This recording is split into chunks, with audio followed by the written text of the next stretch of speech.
Opening a praise to Jesus. Hallelujah. As we celebrate Jesus. Hallelujah. Woo, hallelujah. Oh, we give you praise. We give you glory. We give you honor. We give you all the respect. Yes. The praise that you deserve.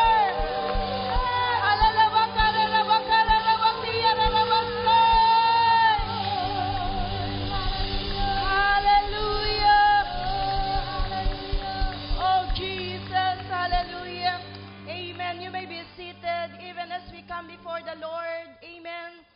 Before we come to God, as we continuously worship Him,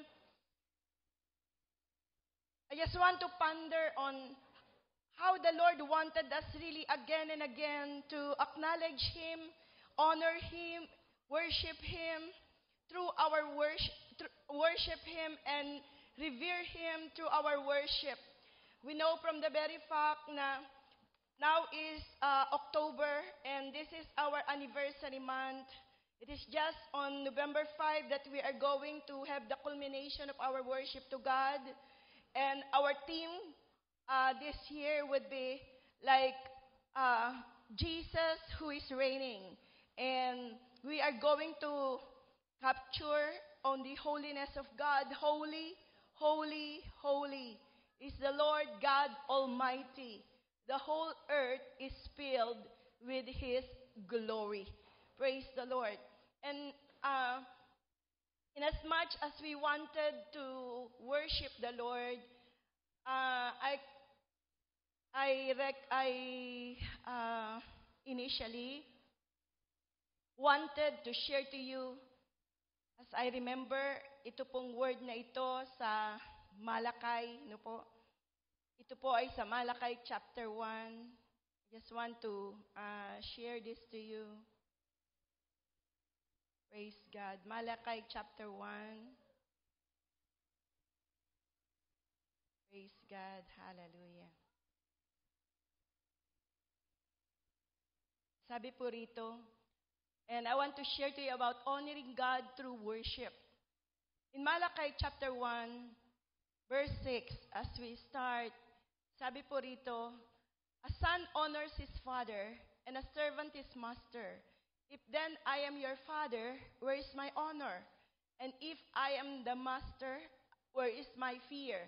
Says the Lord of hosts to you, O prince who despise my name. Magandang magandang hapon po sa ating lahat. Ngayon po ay nagpapasimula na ang ating pagdiriwang ng ating anibersaryo. In fact, kagagaling lang po namin sa Bulacan sapagkat ang lahat po ng mga churches po natin, we have 18 mother churches and we have 14 missions.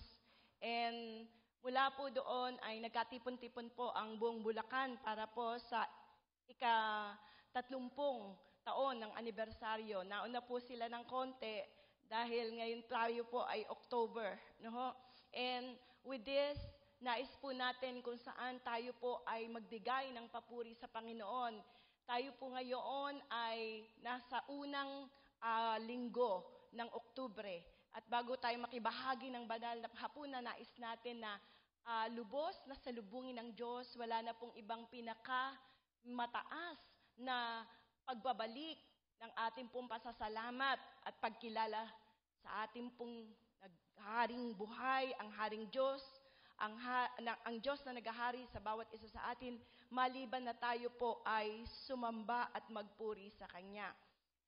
At mula po dito sa ating pagsamba, sabi ganoon, kung atin daw po na kinikilala, sinasamba, at lubos na ginagalang ang ating pong Ama, na nariyaan na kung saan ay hinahanap niya po ang tunay na paggalang. At kung ako kanya ay inyong master, kung ako kanya ang inyong tunay na namumuno, nasaan ang tunay na banal na takot? At ito po yung sinabi ng ating pong Diyos na makapangyarihan sa lahat, the Lord of hosts, to you, O priest. Tayo po bilang mga Kristiyano, who despise my name. Ang Diyos po ay nalungkot dito po sa Malakay sapagat ang pangalan niya po ay hindi nakikilala. Pero purihin po ang Diyos, tayo po ay pinagkatiwalaan na ang pangalan natin ay Jesus reigns. Lagi po siya ay itinataas, lagi po siya ay itinatanghal.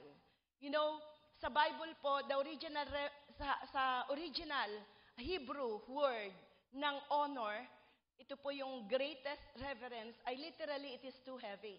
Ito po ay napakabigat. So, when you honor someone, ang ibig po sabihin, it means you treat them as a heavy weight in your life.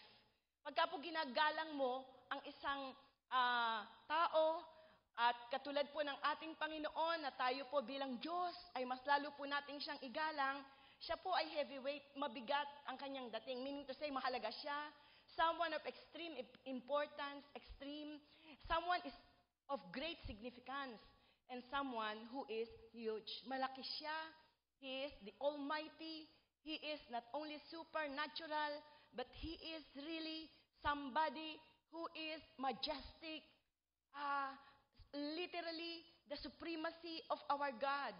Kaya nga po yung honor sa dictionary, narariyan po, ang ibig sabihin, respect, acclaim, applause. Kaya nga po dapat siya ay ini-enthroned, may exaltation, katulad po ng ginagawa natin ngayon, may courtesy, a public acknowledgement or admiration or achievement. Kaya po natutuwa tayo sa ating pong worship team na pinangunahan tayo sa panibagong taon na ating pong haharapin na nagpupuri sa Panginoon. I believe this is something that really this is something that is really significant sa ating Panginoon because we always respect and honor Him. There is such an exaltation. We're giving Him the importance. No po, sa Webster Dictionary, ang ibig po sabihin nun ay yung esteem due or paid to worth. Mahalaga siya, no? High estimation, respect, consideration, veneration, manifestation, respect. No po, sabi pong ganon, that which rightly attracts esteem, ibig sabihin din po, self-respect, dignity, courage, fidelity, special excellence of character, high moral worth, virtue, nobleness. Kaya nga po pag sinabing honor, honorable, no?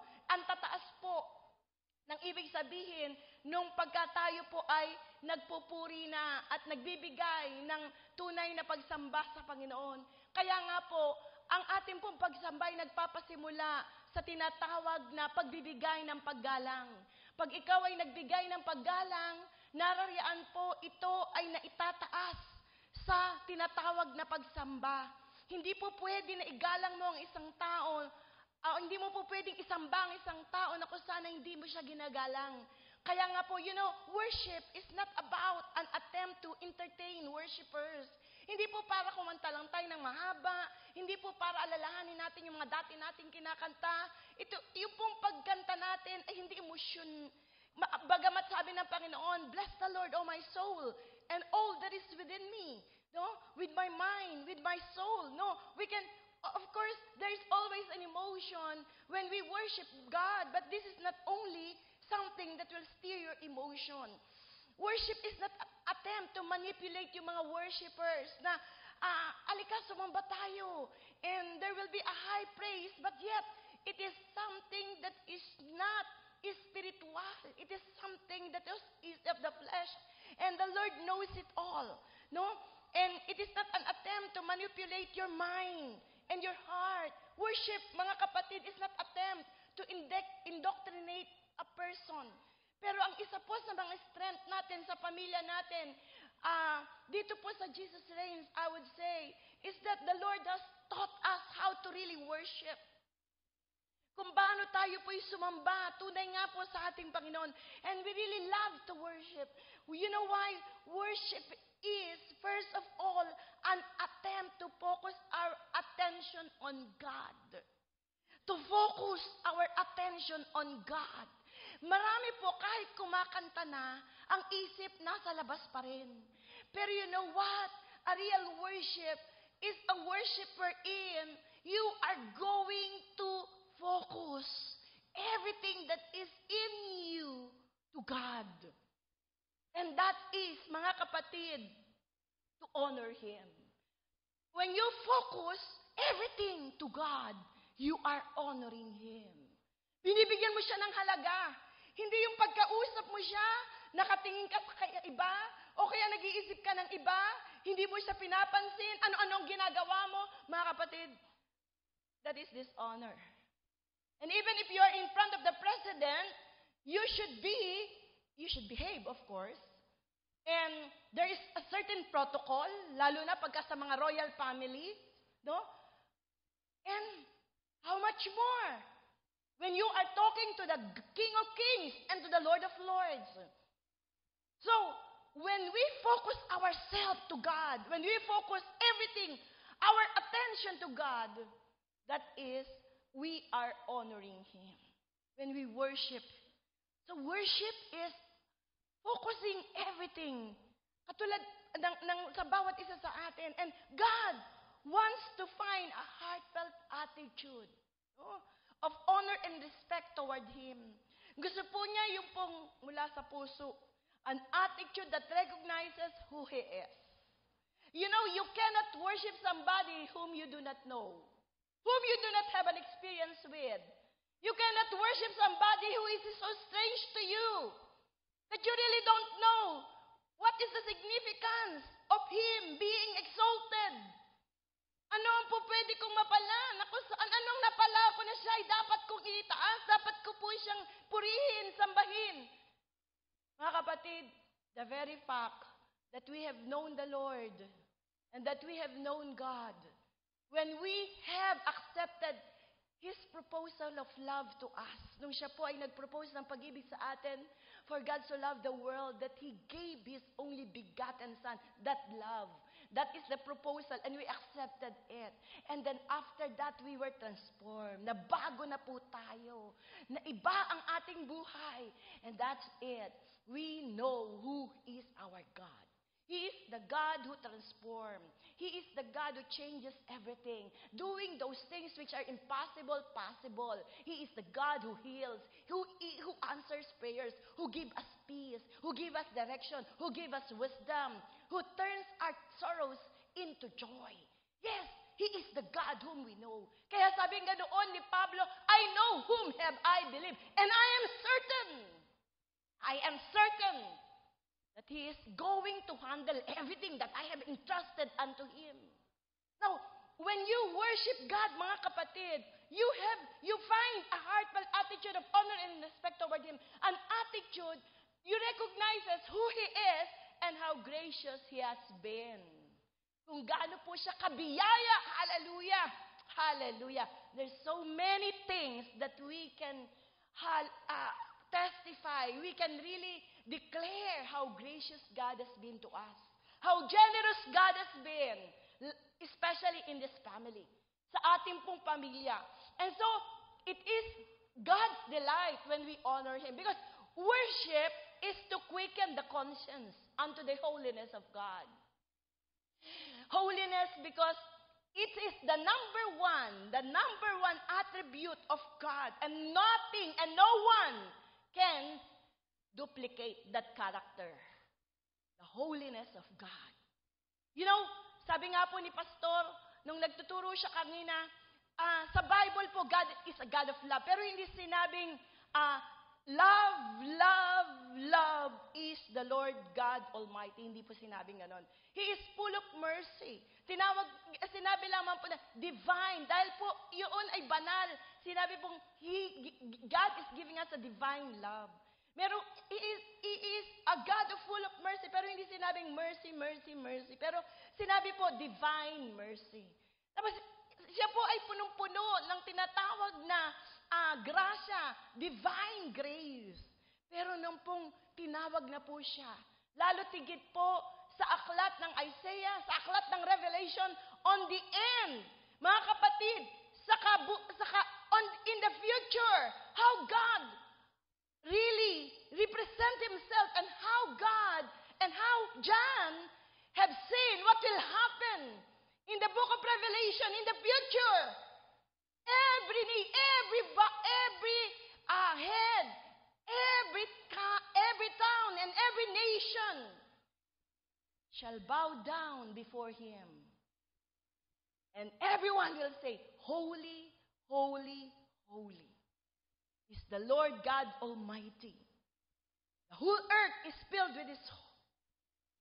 with His glory. Brothers and sisters, to worship is to quicken the conscience by the holiness of God. The Lord God is holy. And so be very careful, because God is God is a consuming fire. The whole earth is filled with His glory. And that is the holiness of God, to feed the mind with the truth. He is the God of truth. To purge the imagination by the beauty of God. By the beauty of God. Could you imagine how beautiful are the nature, the 8 wonders of the world? Yung pong mga wonders of the world. But you know what? Kung gaano kaganda ang lumikha, kung gaano kaganda ang nilikha, ganun kaganda ang lumikha. And to open the heart to the love of God and to devote the will to the purpose of God, that is worship. That is all-encompassing. Yan po yung tinatawag na pagsamba. And this is what we're doing every Sunday. Mga kapatid, that is the highest regard na gusto ng Panginoon. Tuwang-tuwa ang Diyos pag tayo po ay nagpupuri sa Kanya. Pag sumasamba po tayo sa Kanya. Kaya po napakasarap na sinasalubong natin ang ating anniversary month na nagpupuri sa Panginoon. Sumasamba, kinikilala siya, inaalala ang kabutihan niya. You know, the quality of one's worship is in direct proportion to one's concept of God. What is your concept of God? The higher our view of God, the better is our worship of God. Kaya nga po, the more I get to know you, the more I fall in love with you. Habang nakikilala mo ang Panginoon, mas lalo mo po siyang tunay na minamahal. Mas lalo mo po siyang sinasamba. Pero ang reklamo ng Panginoon sa verse 6, kaya lang po, sabi niya sa mga priest, ang bawat isa sa atin yon, ang kanyang iglesia, you have despised my name. Ang sabi niya ganoon sa verse 11, ito po yung sinabi niyang statement, this is a grand statement, sa Balakay 1, 11 and 14, sabi niya, for my name will be great among the nation. Why are you despising my name? Why are you not honoring me? Why are you not revering me? Sabi niya ganoon, from the rising of the sun to its setting down, incense and pure offering will be presented in my name and in every place, because my name will be great among the nations. For I am the great King. Hallelujah. The great King who still sits on the throne. Jesus reigns. And my name will be feared among the nation. Ang pangalan ko kanya ay kakatakutan sa lahat ng bansa. Kaya nga po, ito yung highest regard na tayo po ay sumasamba. Kaya do not take for granted or do not undermine when we worship the Lord. I believe ito po yung kung saan makikita nyo kaya pinagpapala ang tao dahil po siya ay palasamba. Dahil po siya ay punong-puno ng pagsamba. And God's name represented this person, his character, his very nature. His name will be great. Sabihin nga po natin, the great. Mukhang mahina. Great! Nung isang linggo, tinuro ko po the greatness. O tinuro ko po yung greatness, not only the greatness ng magagawa ng isang tao. What is greatness? Every one of us wants to be great, but most of all, God is great. That's why God wanted us to be great. And you know what? This is the very nature of God. His name will be great. Sa Biblia po, He is the great King. He is the Lord Almighty. Sa binasa po natin sa Book of Malakay, mula lang po yan sa verse 1, mula po sa verse 6 hanggang sa verse 11 hanggang 14, 23 times. Sa Malakay, God calls Himself. Siya mismo ang tumawag sa sarili niya, the Lord Almighty. The Lord Almighty. Almighty is often translated host. The Lord of hosts. Pag sinabi po, the Lord of hosts, the captain of the hosts. Siya po ang pinakapinuno ng sandatahang lakas. Yan po yung kung saan, the Lord of hosts, Almighty, malakas. Almighty is often translated host, meaning great numbers of armies. And the Lord Almighty has all the hosts of heaven ready to do His work because He has infinite authority in the universe. Kaya niya ang lahat ng bagay. Kaya niyang yanigin ang mundo. Sa isang iglap, kaya po niyang tunawin ang anumang bagay na pinagmamalaki ng tao. Kaya niyang burahin sa mapa ang pinakamalalakas na bansa. Kaya niyang tanggalin ang isang hari sa kanyang posisyon. Sa isang iglap ay pwedeng mawala ang isang pangulo. Mga kapatid, because He is the Lord of hosts. He is the Lord God Almighty. Ito po yung mga talata. Basahin nyo na lamang po. God is called the Lord of hosts. Verse 6, verse 8, verse 9, verse 10, verse 11, verse 13, verse 14. The Lord of hosts. Tinawag niya ang kanyang sarili, laging may kaduktong, I am the Lord of hosts, says the Lord of hosts. Sabi niya ganoon, I will show favor to any of you, says the Lord of hosts. I have no pleasure in you, says the Lord of hosts. My name will be great said the Lord of hosts. Shall I accept that from your hands, says the Lord of hosts. I am the great King, says the Lord of hosts. Kaya mga kapatid, ito po ay pinaglandakan niya. I am the Lord of hosts. I am the Lord God Almighty. God is Almighty. At JRM 30. Sa oras na kung saan 3 dekada, ang Diyos ay tunay na napakamakapangyarihan. You know, host means a great number of armies or angels. So Malachi wants to let us see and feel that our Father in heaven has infinite authority in the universe. Na kaya niyang gawin ang lahat, i-accomplish ang kanyang mga purpose. Walang anumang bagay na kung saan ay hindi niya kayang lubos na pahintuin. Andyan po yung flawlessly na kaya niyang lahat na gawin, no? He has appointed every star in the universe, its position. He holds them in place, all trillion of them, and calls them by all name. All by name. Kaya nga po pagka kinakanta natin yung indescribable, hallelujah. Pwede ba natin kantahin mamaya? Nagulat na naman tayo. Hindi, nagbibiro lang ako. Praise God, di po ba? Parang, grabe, ang galing ng umawi, ang galing ng kumumpose ng indescribable, ano? Talagang, praise the Lord. Kaya, makikita nyo, when our focus is on God in worship, when we focus, ang ating pong mga sarili sa ating pagsamba, ginagawa po natin ito. Siguro, sabi ng iba, ba't ang haba naman ng kantahan ngayon, no? Alam nyo kapatid, kulang pa yan. Dahil, alam nyo po ba, eternity upon eternity, tayo po'y walang gagawin sa langit kundi umawit. Kung dito na iinip ka sa pag-awit, baka out of place ka sa langit. No?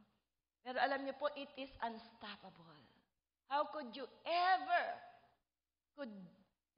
hold your worship and respect and honor and you cannot just imagine. Ano ang magiging estado po natin pag nasa harap na po tayo ng Panginoon? You know what? Yung focus ng ating pagsamba ay sa Panginoon. We honor Him, giving our best, exalting His great name, offering Him our warmest worship. And our lives will be changed. Sabi po ni Malachi, and now ask for God's favor. Will He be gracious to us? Since this has come from your hands, will He show any of you favor as the Lord of hosts? Hallelujah. Sabi niya ganoon, anak, pagka ba nakita ko kung paano ka magpuri sa akin, may i-withhold ba ako? Ikaw niya, kung nakikita ko na ang inyong papuri, yung pagsamba nyo, ay hindi makatotohanan. Na ang sabi niyang ganoon, if I am your father, where is the honor? If I am your master, where is the fear? Wala. Ang sabi niyang ganoon. Kung yung mga governor nyo, naiiya kayong bigyan sila ng mga medipresyang mga regalo. Bakit ako pagka binigyan nyo ng regalo? Segunda mano. Bakit pag oras ko? Yung oras na tira. Bakit pag kayo nagbibigay sa akin ng offering, parang tip? Sabi niya, kung ganyan kayo, sabi niya ganoon, mabibigyan ko kaya kayo ng pabor?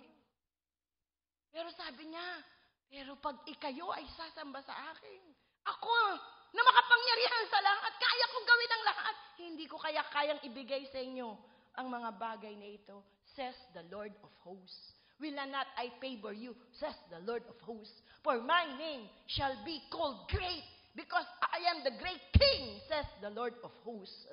Nations upon nations are going to worship me, because I am the Lord, the God of Almighty. You know, when we experience through worship, certain results occur sa ating pong mga buhay. Pag tayo po ay nag-worship sa Panginoon, mga kapatid, ang nangyayari po ay kung saan may mga nangyayari sa atin. Number one, we receive pardon for our sins. Worship provides the opportunity for worshiper to receive forgiveness from their sin. Why? You know what? Because when you worship God, you acknowledge your nothingness. You acknowledge that He is God and you are man.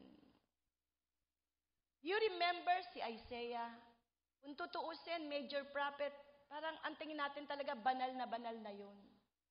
Yung pong oracle na sinasabi niya, major prophet po ito, sinasabi niya sa kanyang bibig, pero nung siya po, when King Uzziah died, and then I saw the Lord. I saw the Lord. And even those seraphim, na kung saan ay meron silang six-winged, no? Yung dalawa nasa mata, yung dalawa ay nasa paa, yung dalawa ay nandoon na nagfa-fly. Sabi niya ganoon, narariyaan na kahit sila mga anghel na, they cannot even bear to see the holiness of God. And even their feet. At narariyaan po mula dito, ang sinabi niya, "Woe unto me, kahabag-habag ako, for I am a man with an unclean lips." Mga kapatid, grabe. Sa lahat po ng pwedeng mabanggit, ito superlative to o kapay extreme na sa lahat na ikaw propeta, kayong bibig mo pa ang hindi magiging malinis, ikaw yung mouthpiece ng Diyos. Ang mga propeta minsan lang magsalita. Ang mga propeta hindi nagsasalita pagka hindi sinabi ng Panginoon. Pero ang sabi niya, "Woe unto me, for I am a man with an unclean lips." Could you imagine kung paano po siya nilinis? With that brokenness, contrition, nothingness. Nung pong si Paul ay pinipersecute po, Saul pa ang pangalan niya, si Jesus. Sabi niya ganon, "Who are you, my Lord?" At siya po'y nagpakumbaba. "What do you want me to do?" Nung si Job, nung una ay sumasagot pa siya sa Panginoon. Sabi niya, "Lord, before I have just heard about you, but now I have seen you. And what I can do is just to clothe myself with drugs and ashes." When you have an encounter with God in worship, you cannot just bear it. You cannot just hold on to it, but just to be broken, contrite. You will just cry. You will just cry. You will just be in awe, in holiness. You will just see who you are in front of the Almighty, Holy God. That's why, in the book of Revelation, wala nang ibang attribute na sinabi doon, kundi yung holy, holy, holy, the Lord God Almighty. Because napagtagumpayan na po lahat, pinakita na ng Diyos yung pag-ibig niya, yung kapangyarihan niya, yung habag niya. And what we can witness and are about to witness is just the holiness of God. That will make us cry. That will make us be broken, humble, and acknowledge who you are.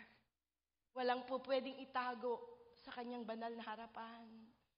Magsisisi po tayo, hingi tayo ng tawad. Or how many times, Lord, have I broken your heart? But still you forgive. Hallelujah. If only I'll ask. And that's it.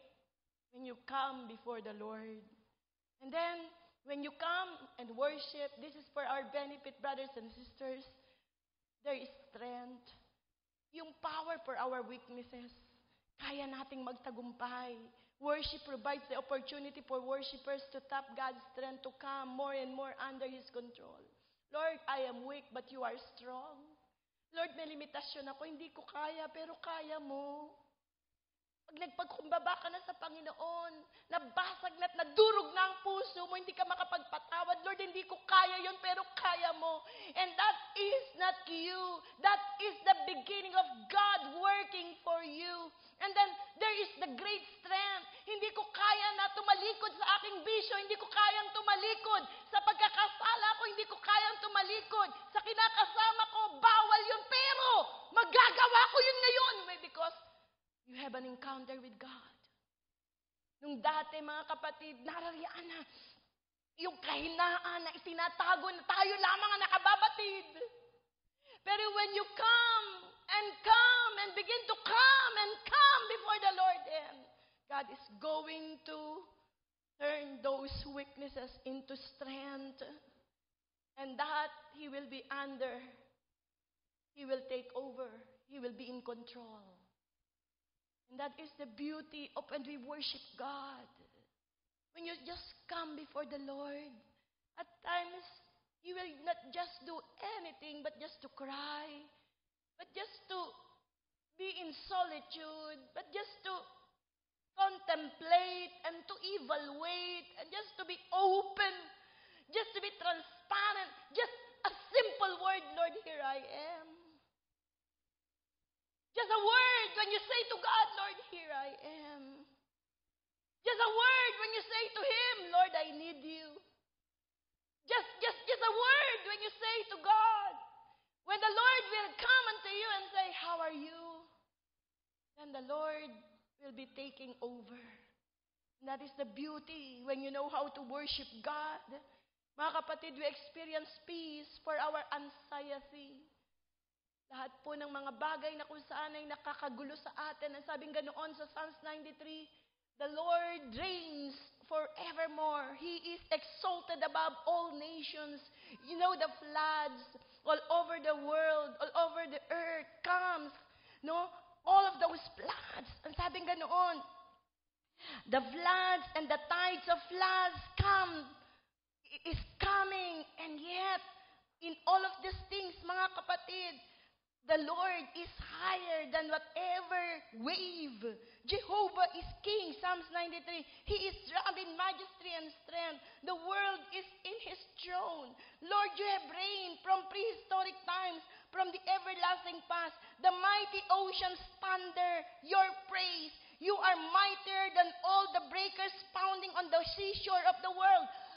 You are mightier than the waves in the seashore. Whatever waves, whatever flood, sa ibang rendition, floods and floods, ano man pong mga baha ang rumaragasa sa ating pong mga problema, sa ating mga buhay, God is mightier than any waves. Hallelujah! Than any waves, mga kapatid. And then, makikita po natin, sabi niya, you are mightier than any waves, than all the breakers pounding in the seashores of the world.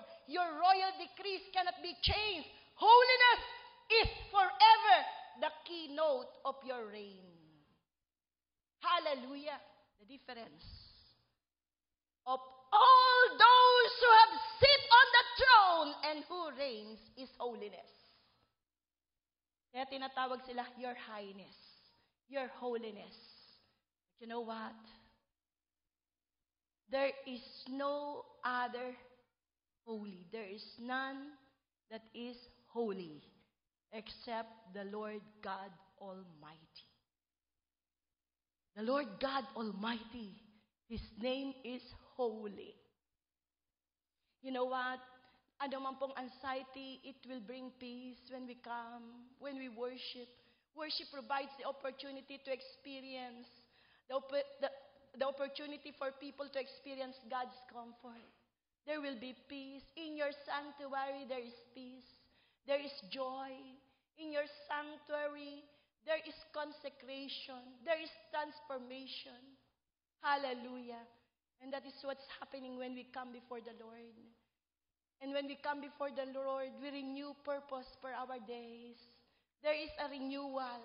There is hope. There is a new and a brighter tomorrow. Worship provides stability when life is up and down. Kaya po si David, punong-puno po siya ng papuri, pagsamba. When David wrote and composed all those books, the book of Psalms, and he wrote all those Psalms, these are all, it contains the ups and downs in David's life. Lord, thou knowest my down sitting and my uprising. Thou understand that my thoughts are far off. Lord, even a word will be uttered in my mouth. You know them all together. Lord, how precious also are thy thoughts upon me. When I am going to count them, they are more in number than the sun. And when I awake, you're still thinking about me. And Lord, how beautiful you are. How majestic you are. Lord, search me and know me. Search me and know me. And see if there are any wicked ways in me. And lead me to a life everlasting. Search me, Lord. You know, if there is worship, there is such an opportunity for you to open up everything, to be so transparent. And then you would see that there is real purpose in your life. God has a purpose. You won't see your life as rejected. You won't see your life as sometimes you think you are insignificant. But you would see the very purpose of God. There is a renewed hope. There is a purpose. And especially, there is a kingdom priority. Meron pong palaging mga kapatid na kahulugan ito patungkol sa kanyang kaharian. And so God wanted us to be established. Hindi po tayo katulad ng aso at saka mga pusa. Mga hayop na tayo po'y nilalang lang dito sa lupa tapos mamamatay mo walang silbi. Sabi natin, Pastora, may silbi naman, kumahol naman, nangalmot naman, nanguha naman ng daga. Hindi yun ang plano ng Diyos sa atin. Ang buhay sa mundong ito, mga kapatid, pansamantala lang. We are just pilgrims. We are just foreigners, strangers in this foreign land. How short is 70 or 80 years old in this world? But our lives will be from everlasting to everlasting.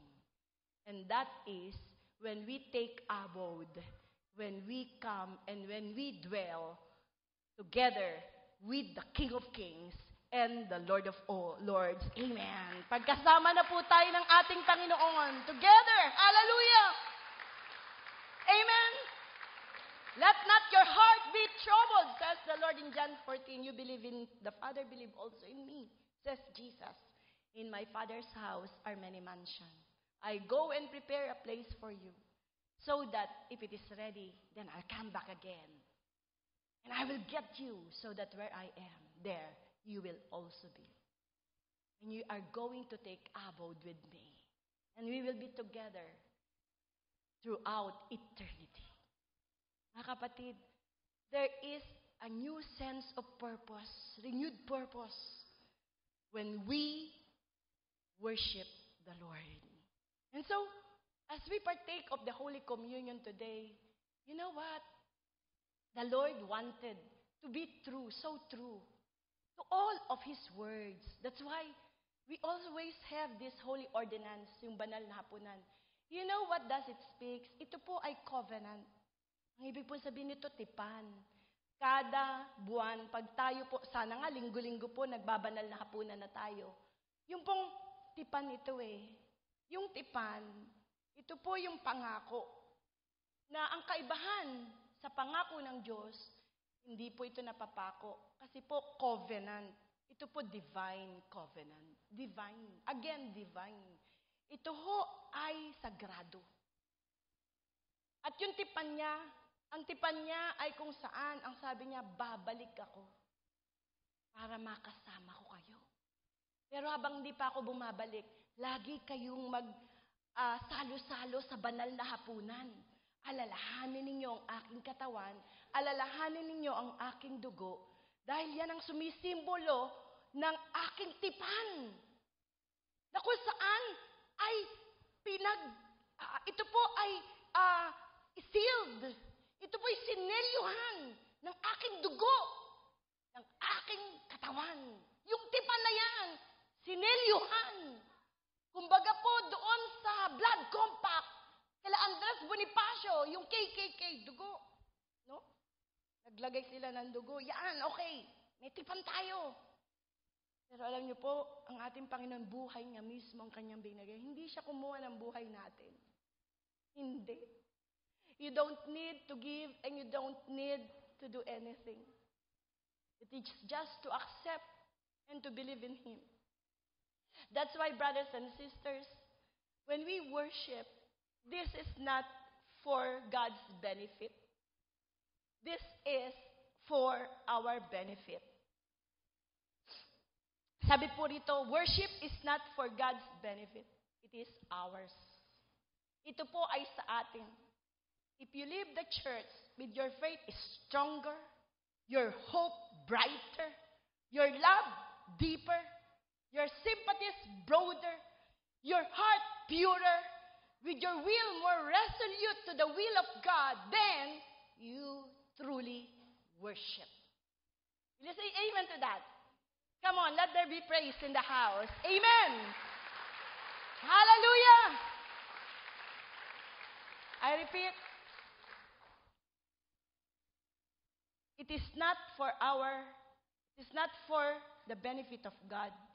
Tayo po ay sumasama. It's for the benefit of us. Na dahil pagkasumamba tayo, mga kapatid, things really happen. At pagkatapos nito, ang magiging resulta, you leave the church, your faith is stronger. I have the word from the Lord. Grabe pala yung tipan ng Diyos. Alam niyo po yung sa communion, gustong-gusto ko po itong talakayin, lalo na pagka yung, na-share ko po sa inyo nakaraan na, pagka communion, siya yung host.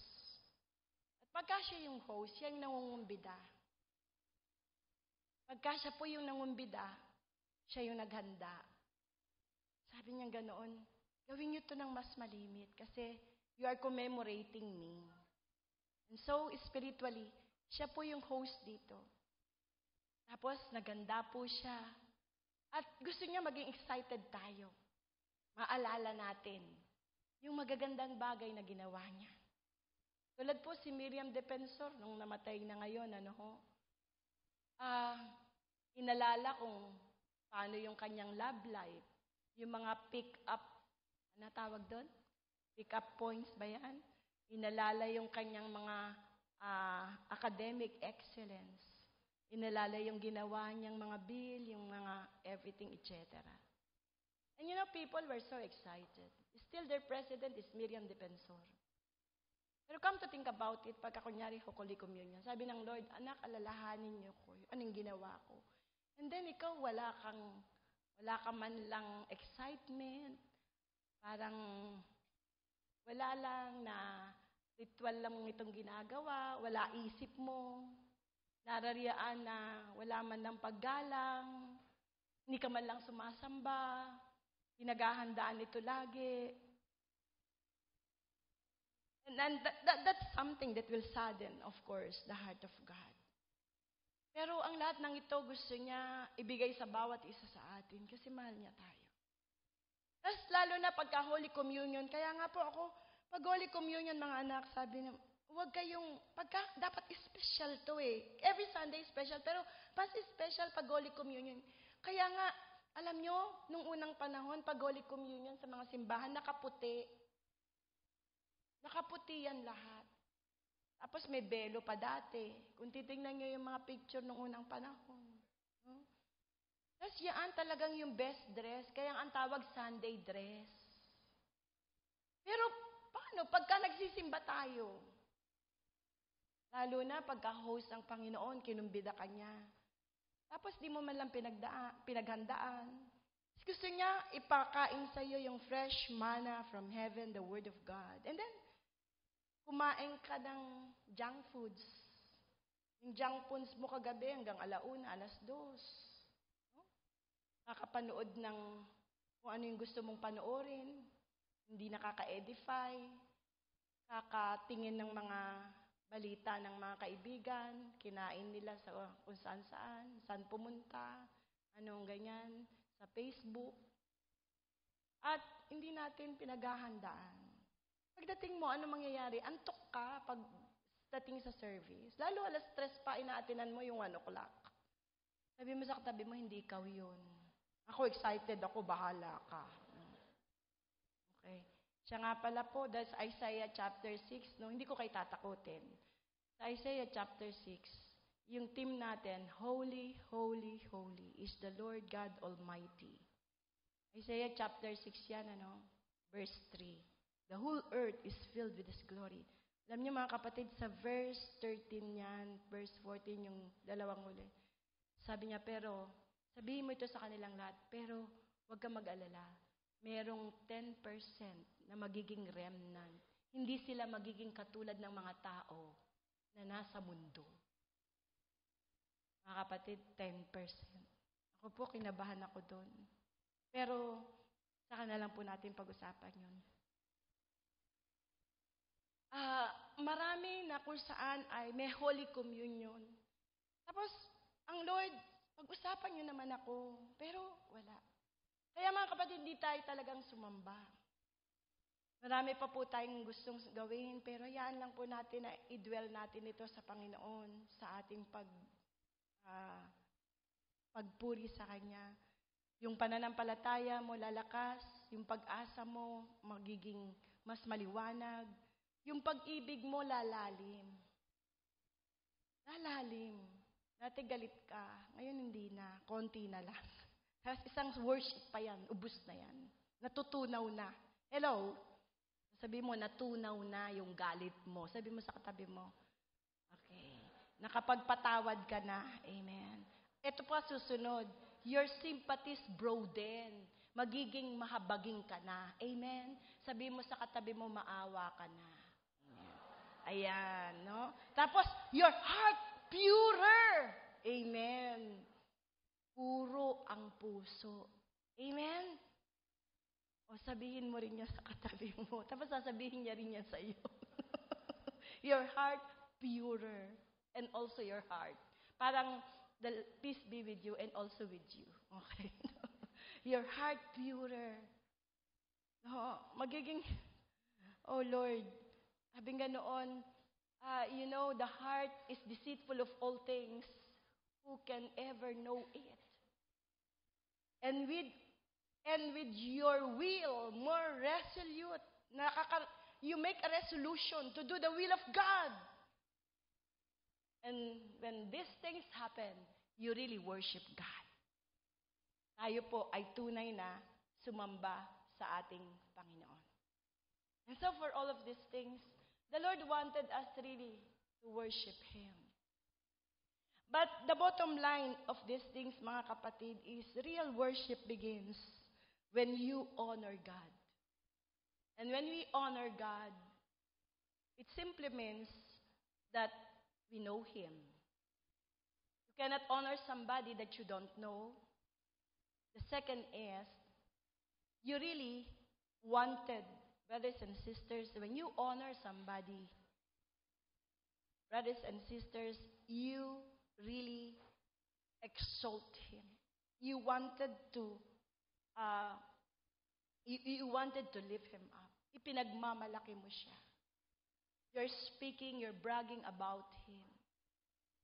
And then, when you honor somebody, narariyan, you want to give your love and your best to Him. Because you honor somebody. And this is what worship is all about. This is what worship is all about. We want to know Him and keep on knowing Him more. And then, we want to boast. Ipinagmamalaki ko ang aking Diyos. Hindi ako natatakot. Kahit na anong sabihin ng iba. And then, because you honor somebody, you know Him, you want to worship Him, there is love. There is love. And when there is love, mga kapatid, if there is love, then that person whom you love is the first in your heart. Una siya. Hindi po pwedeng mahal mo siya, pero hindi siya ang una. Marami pang nauuna. Hindi siya yung mahal mo. May pangalawa, may pangatlo. Dapat siya yung una. And then, pagka mahal mo siya, una siya. Pangalawa, binibigay mo yung pinakamaganda sa kanya. You're giving your best. You're giving your best to God. And of course, you're giving your utmost love. A love that is not superficial. Love that really, that's the problem with love.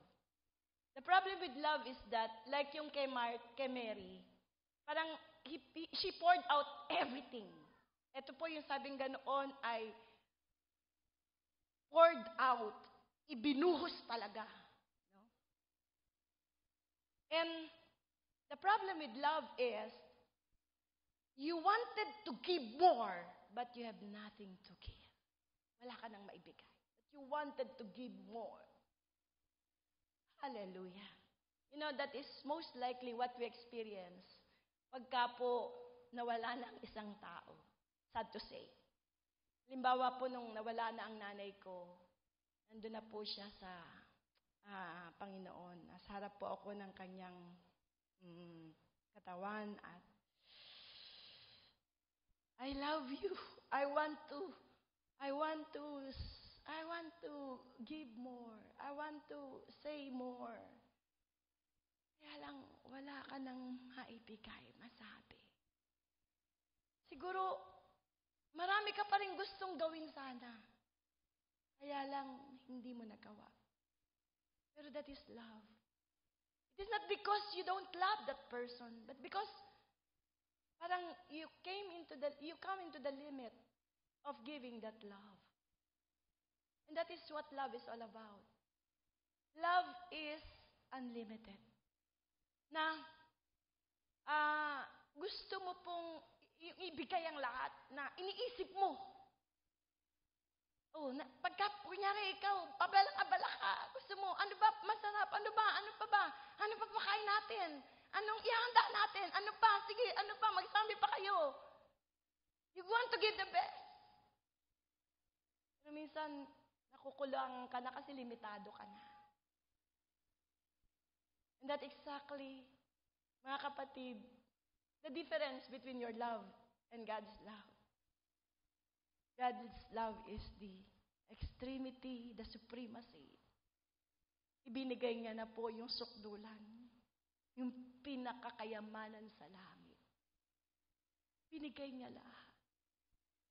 Binigay niya, wala siyang tinira. Wala kang masasabi na winidhold niya sa'yo. Lahat. Katawan niya, puso niya, buhay niya, isip niya, emosyon niya, lahat. Binigay niya yan lahat sa atin. At dahil po siya unlimited, inire-replenish pa po ito. Ito po ang maganda sa Diyos. You cannot outgive God. The steadfast love of the Lord never ceases. His mercies never comes to an end. They are new every morning. New every morning. Great is His faithfulness. That's the difference. Tayo po nauubusan, hanggang dyan na lang ako. Pero ang Diyos, hindi po siya nawawalan, hindi siya nauubusan. And that is the significance. That is why we need to worship. On the onset of this, our anniversary month, let us make a prelude. Let us welcome October with worship. A worship wherein we can just be open to God. we can just recon and we can just declare the goodness of who He is, what He has done, who He is to you. Your nothingness, your brokenness, you want to love Him more. You need Him more. And that's it. That's when we worship the King of Kings and the Lord of Lords. Amen. Hallelujah.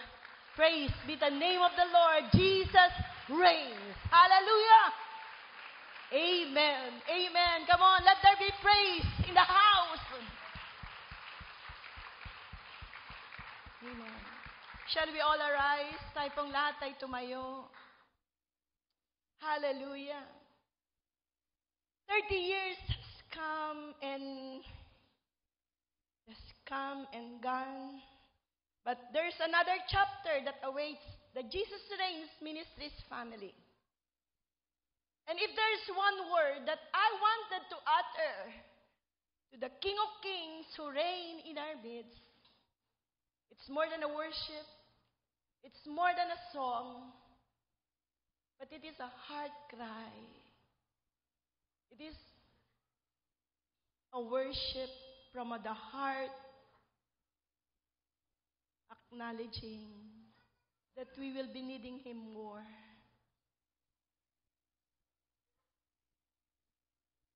There's a song that says, I need you more.